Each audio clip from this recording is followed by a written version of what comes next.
Hi guys, I'm AJ Perez and welcome to Lazy Genius Podcast. Estudyante ka, nanay-tatay mo empleyado, nag-stop ka para sa networking. Ano sinabi ng magulang mo? Sino? Wala, galit na galit sa akin. Hindi mo pa tinapos, 1 cent ka na lang. So ganun kagigil. So talagang pilalayas talaga ako nun.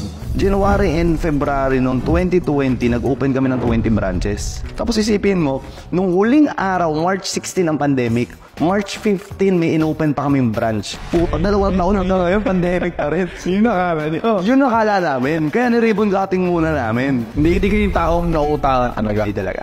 Magbibigay ako sa'yo. Kung kahit 50 million, tapos ilalakad mo sa akin, iutang mo, hindi ko ibibigay yan.